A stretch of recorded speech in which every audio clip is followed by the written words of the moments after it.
बिस्मिल्लाहिर्रहमानिर्रहीम। अच्छा बेटा, हमारा नेक्स्ट जो प्रैक्टिकल है वो है the determination of transition temperature of sodium sulphate dot 10 water bye thermometric method.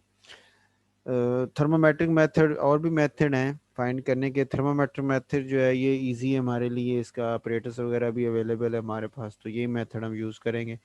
आपकी जो सिलेबस है उसके अंदर तो सिर्फ ये मेंशन है ट्रांजिशन टेम्परेचर आपने फाइंड करना, मेथड मेंशन नहीं है, तो इसलिए हम कोई भी मेथड यूज़ कर सकते हैं। तो थर्मोमेट्रिक मेथड जो है ये हमारे लिए ज़रा इजी है, इसको यूज़ कर लेते हैं।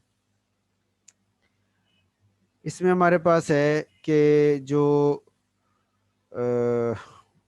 अपरेटस हम यूज़ करेंगे, पहले वो मैं आपको बता देता हूँ, फिर इस पर थोड़ा सा इसकी एक्सप्लेन कर लेंगे। ये हमारे पास अपरेटस है जिसमें ये सेंटर में हमारे पास ग्लास ट्यूब है जिसके अंदर हमने सॉलिड साल्ट लिया हुआ है। ठीक है, डायरेक्ट सॉलिड साल्ट, और वो तकरीबन हमने ये 30 से 40 ग्राम साल्ट जो है हाइड्रेटेड साल्ट सोडियम सल्फेट का, सोडियम सल्फेट डॉट 10 वाटर, इसको हमने यूज़ करना है। अच्छा, 30 से 40 ग्राम हमने डायरेक्ट इसमें साल्ट सॉलिड फॉर्म में उसको ऐड कर दिया, और फिर उसके अंदर आपने थर्मामीटर जो है उसको फिट करना है। इस तरह के थर्मामीटर का बल्ब जो है वो साल्ट के अंदर हो, मौजूद हो। उसमें स्टीरियर को यूज़ किया भी जा सकता है और ना भी करें तो भी ठीक है। और फिर इस ट्यूब को हम रख देते हैं एक बड़े से बीकर के अंदर जिसके अंदर हमने वाटर रखा होता है, और जो हमने हीट करना है इसको, टेम्परेचर देना है, वो हमने वाटर को कर, यानी डायरेक्ट ट्यूब को हमने हीट नहीं करना, क्योंकि वहाँ पे सॉलिड साल्ट मौजूद है। डायरेक्ट हीट की वजह से वो सॉलिड साल्ट डिकम्पोज भी हो सकता है, तो इसलिए फिर हम हीट देंगे पानी को, इस बीकर को, पानी के इस बीकर को हीट देंगे, वो आगे वाटर को देगा, वाटर से फिर वो साल्ट को मिलेगी, और साल्ट जो है उसका टेम्परेचर राइज होना शुरू हो जाएगा।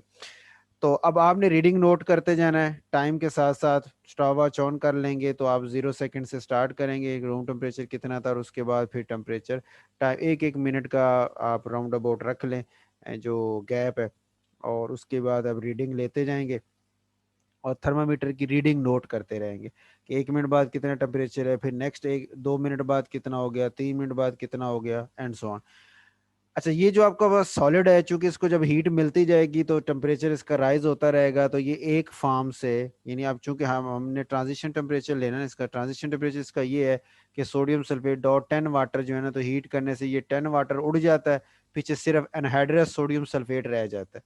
ठीक हो, तो ये जो ट्रांजिशन है ना, हाइड्रेटेड सोडियम सल्फेट से एनहाइड्रस सोडियम सल्फेट के अंदर जाना, इसी को हमने नोट करना कि किस टेम्परेचर पे ये चेंज आती है।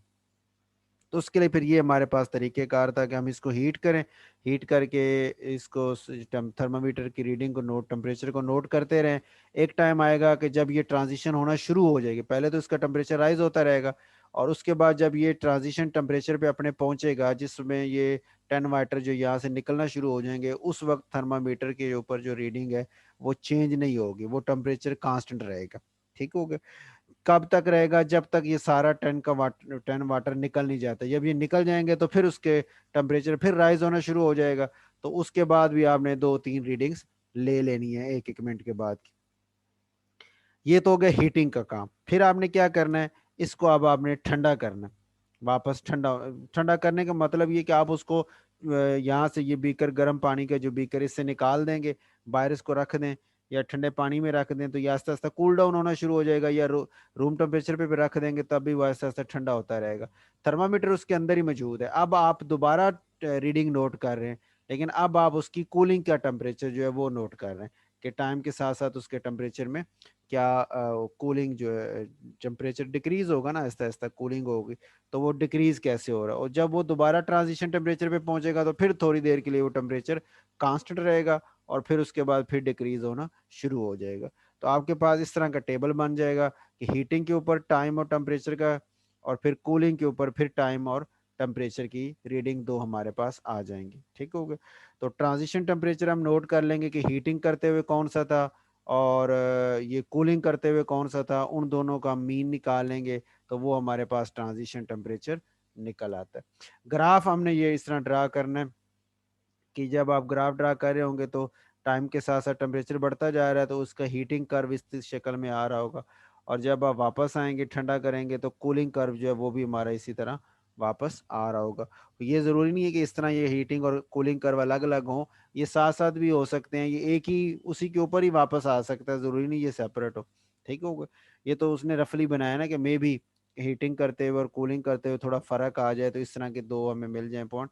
वरना हो सकता है कि जी हीटिंग कर्व ये जा रहा है और कूलिंग भी इसी के ऊपर ही वापस आ गया और टेम्परेचर मिला ही नहीं है, तो दोनों का मीन फिर वही निकल आएगा जो वहाँ पे होगा। तो इस तरह हमें वो ट्रांजिशन टेम्परेचर का पता चल जाता है। तो ये आपकी इसमें कैलकुलेशंस होती हैं।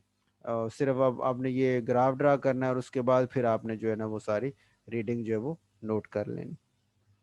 ठीक हो गई। चलें, ये भी आपका एक्सपेरिमेंट जो है वो मुकम्मल हो जाता है यहाँ।